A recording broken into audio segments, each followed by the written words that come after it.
समय हो रहा है रात का और सोने में तो अभी बहुत सारा समय बाकी है क्योंकि काम भी रहता है और कुछ तैयारियां मुझे कल के लिए भी करनी थी क्योंकि 11 तारीख को लग गया था सावन और ये व्लॉग है 10 तारीख और 11 तारीख का।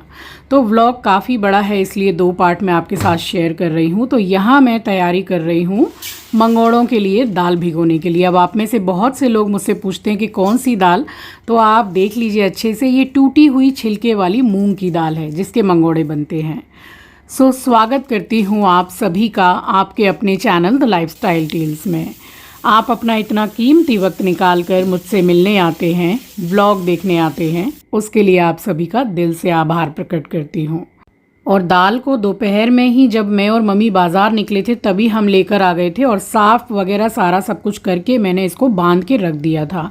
अब इसको मैंने 2 से 3 बार अच्छी तरह से मसल के धो लिया है और बस इसमें पानी भर के और इसको मुझे भिगोने के लिए रखना है। रात भर भिगो देंगे तो बहुत अच्छा है। और एक आपको इसी के साथ मैं टिप भी दे देती हूँ, अगर आप भिगोना भूल गए हैं और आपको मंगोड़ा बनाना ही है तो पानी को बॉईल कर लीजिए और बॉईल पानी में इसको भिगो दीजिए। 2 से ढाई घंटे में ये रेडी हो जाएगी। इनफैक्ट 2 घंटे से भी कम में रेडी हो जाएगी बनाने के लिए। वैसे रात भर भिगो दीजिए अगर समय है तो। ये देखिए अचार मेरा खाने लायक हो गया है और मैंने मम्मी से कहा कि मम्मी अचार ले जाइए आप, तो मम्मी ने मना किया और फिर मैंने बहुत ज़िद की और एक बार खिलाया तो उन्होंने बोला बहुत बढ़िया बना है मगर एकदम ज़रा सा दियो मुझे। तो ये इतना अचार मैंने मम्मी के लिए पैक किया है क्योंकि मेरे पापा अचार बिल्कुल भी नहीं खाते हैं, कभी नहीं खाते हैं। तो ये मम्मी के लिए मैंने पैक किया और वाकई में अचार बड़ा ही टेस्टी बना है। बस ये काम मेरा होने के बाद मैं फिर सीधी चली आई हूँ मैं यहाँ ओवन में और सारा सब कुछ मेरा क्लीनिंग हो गया। बस ये ओवन बाकी था जिसको मैं आए दिन हर कुछ दिन में क्लीन करती रहती हूँ। अब कुछ सामान ऐसे होते हैं खाने पीने के जो गर्म होते हैं तो छिटकते हैं, इधर उधर ओवन की जो वॉल है उस पर लग जाते हैं। तो पहले तो सूखे इससे मैंने साफ़ किया है। ये किचन टॉवल है जो इजीली अवेलेबल है ऑनलाइन और ग्रोसरी स्टोर वगैरह में भी आजकल मिल जाती है। नहीं हो तो आप कपड़े से क्लीन कीजिए जैसे मैं पहले किया करती थी। और कोलिन से ये बहुत सुंदर तरीके से साफ़ होता है। वैसे पहले मैंने आपके साथ एक ट्रिक और शेयर कर रखा है कि एक बर्तन में आप थोड़ा सा विनेगर ले लीजिए और उसमें एक टुकड़ा नींबू का भी डाल दीजिए, यूज़ किया हुआ ही हो भले ही क्यों ना। तो बस उसको 1 मिनट के लिए आप चला दीजिए और पूरा जैसे स्वेटिंग हो जाएगा ओवन अंदर से और उसको पोंछ दीजिए। तो वो भी बहुत इजी तरीका है और इससे भी बहुत अच्छे साफ़ होता है। तो अभी फ़िलहाल मैं कोलिन से ही क्लीन करती हूँ। और ये देखिए ये ऊपर का जो पूरा रॉड वगैरह रहता है ये जब गर्म होता है तभी सब कुछ गर्म होता है ओवन में, खाने पीने का सामान। तो यहाँ क्या है छिटक के पूरा जम जाता है। तो बस पूरा अच्छे से क्लीन करके और ये फाइनल एक बार मैं वाइप कर रही हूँ कोलिन से। बहुत सुंदर से साफ़ हो गया है, एकदम शाइन मार रहा है देखिए। और ओवन की जो प्लेट्स वगैरह है वो मैंने पहले ही धो ली और बस इसको लगाने के बाद में ये एकमात्र काम बच गया था ओवन साफ़ करने का, वो भी मैंने रात को कर लिया था।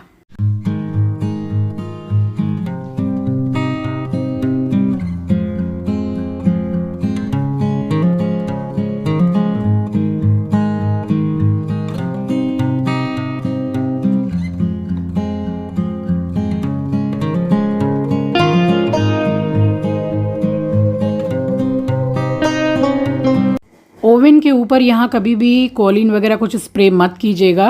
मैंने भी किचन टॉवल में ही कोलिन को लिया है तब मैंने पोंछा है क्योंकि वहाँ से ही पूरी हीट मतलब निकलती है। तो वहाँ स्प्रे बिल्कुल मत कीजिएगा। यहाँ ओवन हो गया क्लीन और किचन में सारे बर्तन मैंने धो के रखे हैं। देखिए इतने हैं, अभी मैंने बास्केट में नहीं रखे हैं। And to be very honest ये रात में जब मैं किचन क्लीनिंग करती हूँ, नाइट क्लीनिंग, मैं बर्तन उठाकर नहीं रखती हूँ। एनर्जी लेवल इतना ज़्यादा भी मतलब हाई नहीं रहता है कि सारा काम करते ही चले जाओ एकदम। और ये 2 चादरें सूख गई थी तो इनको बनाऊंगी तय और जो बाहर सूख रही हैं उनको यहाँ सुखाऊंगी। तो यही सब काम बारिश में चलते ही रहते हैं। और बारिश का बताऊं तो दोपहर में अच्छी खासी बारिश हो गई थी, उसके बाद में फिर वही झिमिर टिपिर लगा रहा और इतनी भीगी नहीं है। बट हाँ, इनको मैंने जो डाल दिया वो सुबह तक अच्छी तरह से सूख गई। और मेरा एस्ट्रो हर वक्त मेरे साथ ही रहता है और आप अगर मानिए तो ये सारा काम मुझसे सीखता भी रहता है घर गृहस्थी का। क्योंकि एस्ट्रो की जब शादी हो जाएगी तो अपनी बीवी को वो भी पका के खिलाएगा ही, है ना, जैसे आजकल चलता है। और सुबह से उठ के जैसे बाज़ार जाना, घर का भी काम निपटाना, फिर उसके बाद लंच भी बनाया, शाम से भी इतना काम है, फ्रिज वगैरह सारा मैंने क्लीन किया, तो ऐसे लग रहा था जैसे कि बस कोई एक बार बोल दे कि भाई सो जा, और मैं सो जाऊंगी। इतनी ज़्यादा मैं थक चुकी थी। बट उसके बावजूद, इतना सारा पूरा काम निपटाने के बाद भी मैंने बैठ के फुल वीडियो एडिट किया। सारा अपना काम पूरा कंप्लीट करने के बाद ही मैं जाकर सोई हूँ। और फिर सुबह मैं कितनी जल्दी उठ गई हूँ, मिल रही हूँ नेक्स्ट डे मॉर्निंग 11 जुलाई को।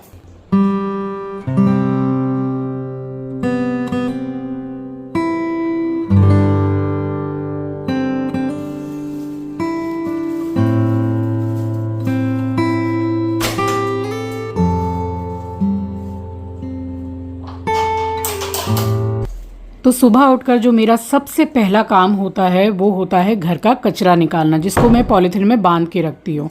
कई बार मैं आपसे शेयर कर चुकी हूँ कि मैं एस्ट्रो की वजह से डस्टबिन नहीं रख पाती हूँ।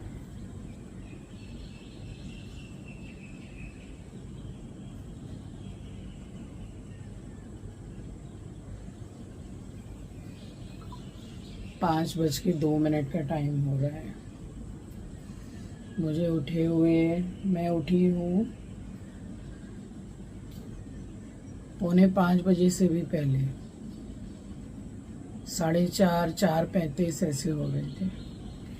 बिस्तर वगैरह पूरा समेट के रखा, सब कुछ। अब जाऊंगी, पानी पीऊंगी और सुबह के जो सारे कार्यक्रम है वो स्टार्ट होंगे। 2-3 दिन से मौसम बहुत अच्छा हो गया है, ज़्यादा गर्मी नहीं है, अच्छा है। चलिए, सावन लग गया है आज से। आप सभी को सावन की हार्दिक हार्दिक शुभकामनाएं। भोलेनाथ जी आप सभी को सुरक्षित रखें, खूब लंबी उम्र करें आप सभी की, और बहुत तरक्की दें आप सबको। हर हर महादेव। सुबह सुबह उठने से कितना अच्छा लगता है। थोड़ा सा सुबह उठने से आलस तो सबको आता है, मगर उठ जाओ तो अच्छा भी लगता है और सारे काम भी सब हो जाते हैं। कितना समय रहता है खुद के पास।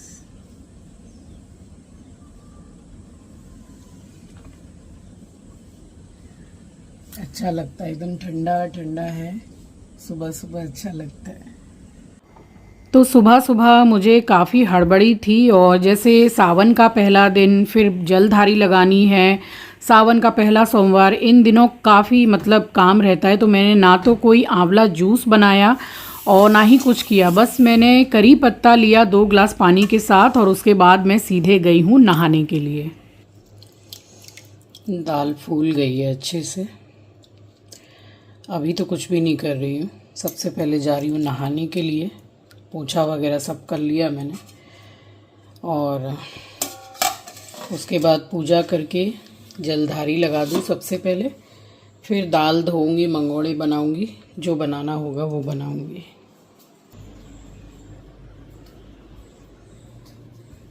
अभी तो मौसम अच्छा है, कब बारिश आ जाएगी ठीक नहीं। डोर मैट नहीं सूख पा रहे ठीक से, अब उनको भी मुझे इसमें स्टैंड में ही सुखाना पड़ेगा। पक्षियों की आवाज़ आ रही है आपको?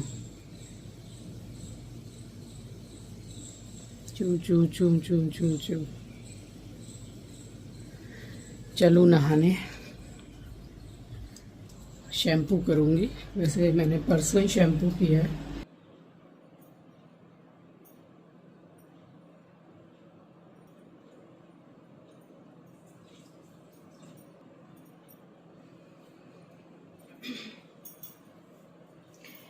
नहा ली हूँ।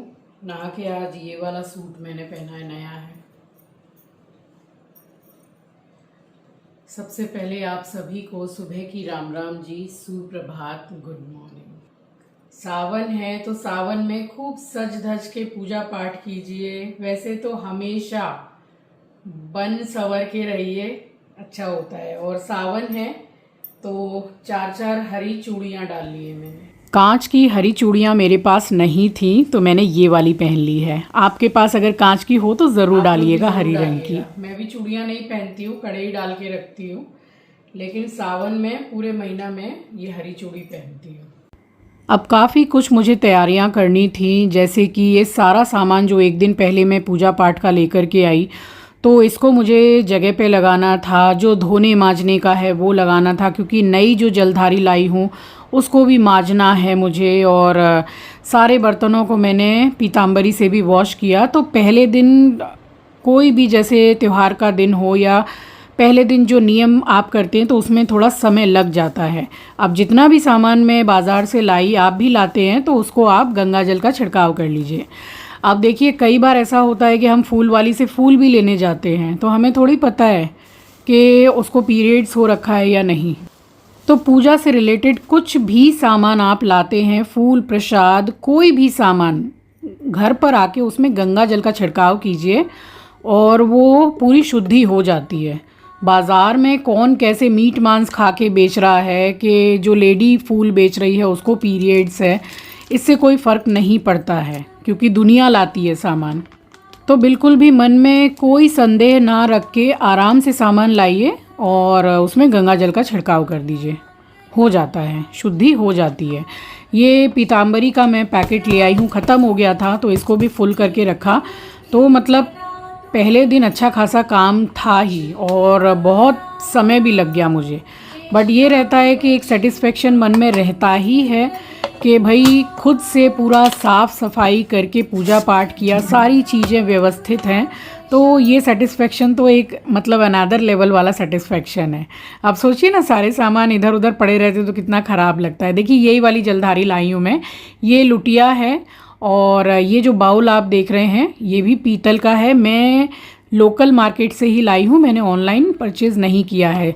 जलधारी के स्टैंड का आप वेट देख सकते हैं, अच्छा खासा वेट है और बहुत ज़्यादा की भी नहीं आती है ये जलधारी। मुझे 500 के अंदर में ही मिल गई है, बहुत अच्छी क्वालिटी है, सारा जीवन चलने वाली है। बस यहाँ पे मैंने पीताम्बरी से फटाफट से सारे बर्तन धोए हैं। अब फटाफट से तो मैं बोल रही हूँ, बट घिसने में मांजने में बड़ा टाइम लग जाता है, क्योंकि मंदिर का भी एक नहीं कई काम होते हैं, तो समय तो लगना ही है।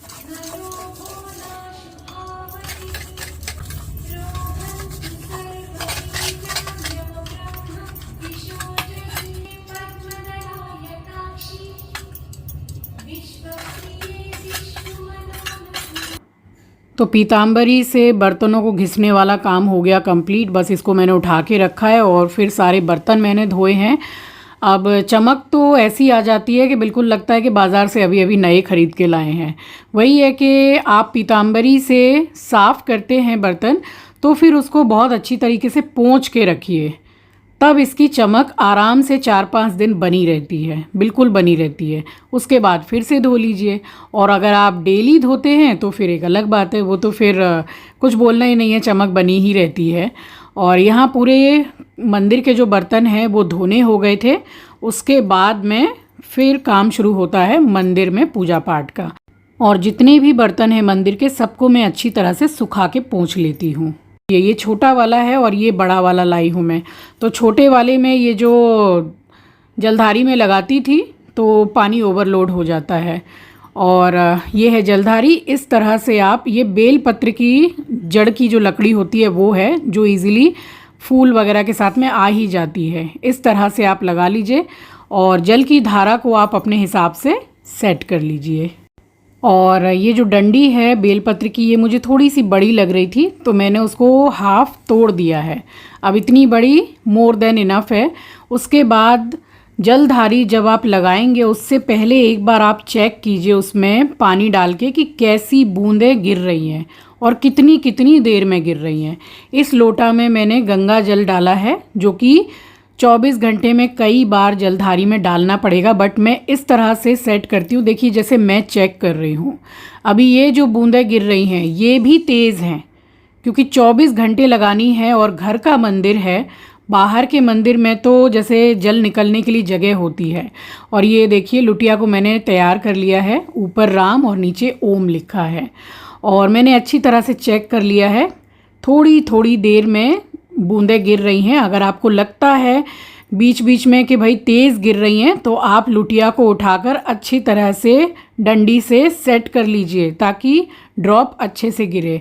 इस टाइम पे थोड़ी सी तेज़ है क्योंकि मैं पूजा कर रही थी और मुझे आरती भी करनी थी, उसके बाद फिर से मैं चेक कर लेती हूँ। तो मन में बिल्कुल भी कोई भी अंधविश्वास या संदेह मत रखिए, आराम से जितनी शक्ति उतनी भक्ति, अपने हिसाब से पूजा कीजिए और बाबा ज़रूर ज़रूर स्वीकार करते हैं।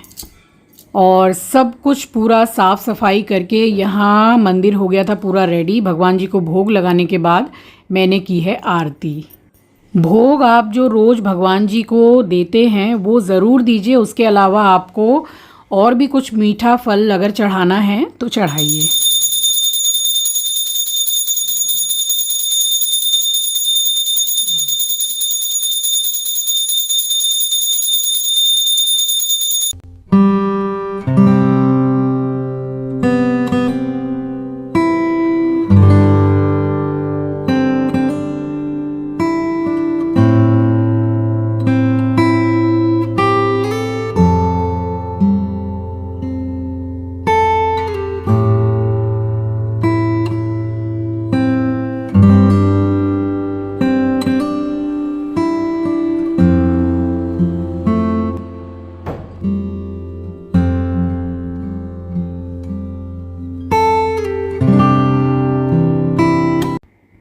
तो सावन के पहले दिन की पूजा हो गई थी बड़े ही सुख शांति से संपन्न। और फिर से मैंने जलधारी को चेक किया और जो बूंदें थी वो ज़रा तेज़ गिर रही थी, मैंने उसको सही किया, एडजस्ट किया और गंगा जल दोबारा से डाला है। और अब आप आराम से दर्शन कीजिए।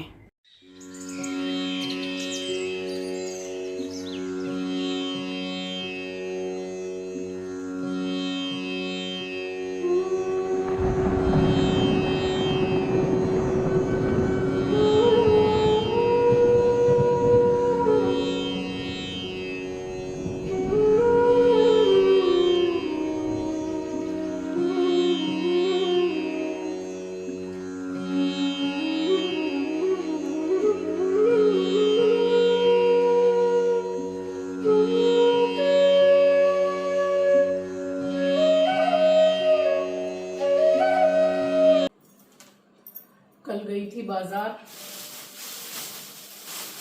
एक्स्ट्रा सामान ले आई हूँ सेफ साइड। पीताम्बरी जो मैंने आपको दिखाया ना, वो ये 1 किलो का पैकेट है। मैं आपको बताऊं तो 2 साल से भी ऊपर हो गया था वो डब्बा चल रहा था, क्योंकि मैं वीक में 1 दिन पूजा के बर्तन धोती हूँ। अब डेली अगर आप धोएंगे तो वो अलग बात है, वो थोड़ा जल्दी खत्म हो जाएगा, बट मैं सप्ताह में 1 ही दिन धोती हूँ। सही रहता है, चमक भी बनी रहती है। भीमसेनी कपूर अलग से ले आई हूँ। ये भीमसेनी कपूर है, 100% प्योर भीमसेनी कैम्फर। ये बहुत अच्छा है, पूजा में यही यूज किया कीजिए। कलावा का रील जो है वो वाला खत्म हो गया, ये नया ले आई हूँ। कलावा मुझे डेली लगता है पूजा में। भगवान शिव को मैं वस्त्र के रूप में कलावा ही चढ़ाती हूँ, चढ़ा सकते हैं। और ये वाला सफ़ेद सूत तो चढ़ता ही है शिव जी को, तो ये ले आई हूँ। सोमवार सोमवार चढ़ाऊंगी, या आप डेली भी चढ़ा सकते हैं और कलावा भी चढ़ा सकते हैं वस्त्र के रूप में। भांग 1 पैकेट रखी है, 2 और एक्स्ट्रा ले आई हूँ। और ये तो बाद में काम में लगेगी, जौ ये भी ले आई हूँ। पूजा पाठ खूब सुख शांति से हो गया। टाइम लग जाता है, देखिए फर्स्ट डे है तो टाइम 100% लगेगा ही लगेगा।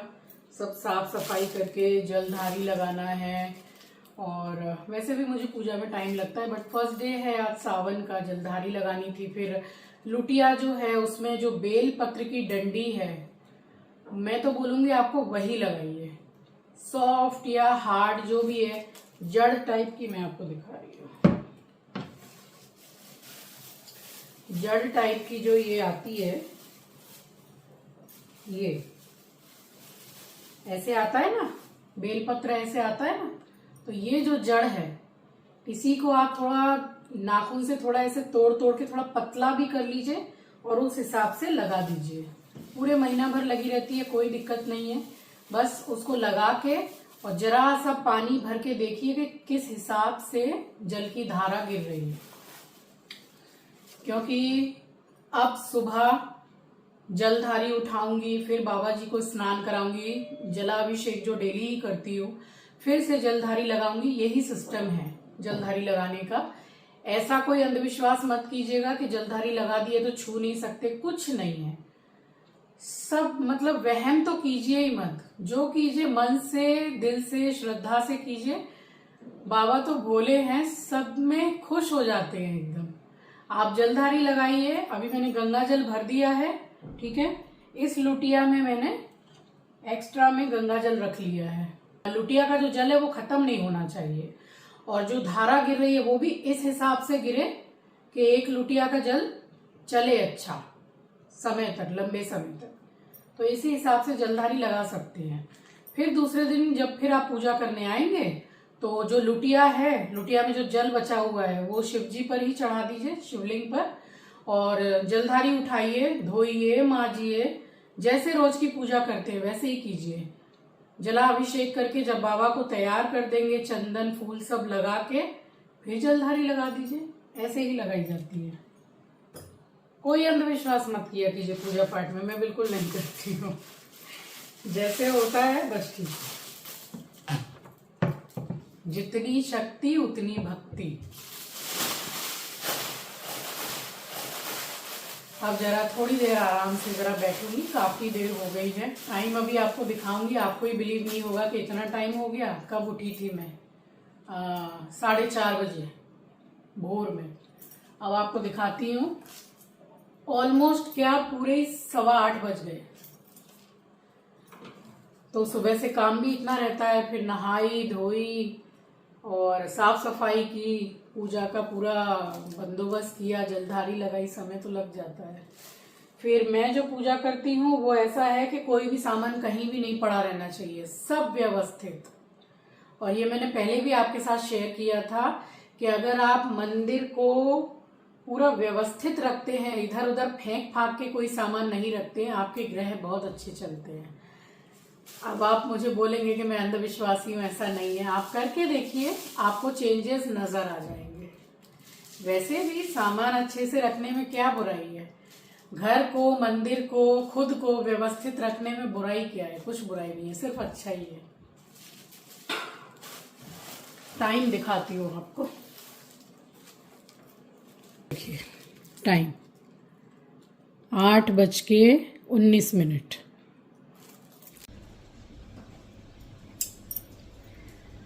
थोड़ी देर बैठ के बाल वाल सुखा लूँ, उसके बाद में मंगोड़े की दाल धोने जाऊंगी। मंगोड़े बनेंगे, आप सब भी इनवाइटेड हैं मंगोड़े खाने के लिए। मम्मी का बहुत मन कर रहा था मंगोड़े खाने के लिए, तो मैंने सोचा बना देती हूँ। वैसे भी त्योहारों में हम बनाते ही हैं, और ऐसा कुछ नहीं है कि आपको मन करे तो आप नहीं बना सकते हैं। पकोड़े, जितने भी टाइप के पकोड़े बनते हैं, मुझे मंगोड़ों से बेहतर कुछ लगता ही नहीं है, अच्छे लगते हैं। हमारे राजा बाबू उठ के आए हैं अब सो के। ये हैं नए ज़माने के हमारे एस्ट्रो बाबू। एस्ट्रो, आंखें कैसी नशीली करके देख रहा है, देखिए। ये एस्ट्रो, चल चलें, नाश्ता खाएगा। इसको जो दही पानी मिक्स करके देते हैं ना, उसको हम लोग लस्सी बोलते हैं ना। वो लस्सी बोलने से समझ जाता है कि दही पानी मिलने वाला है।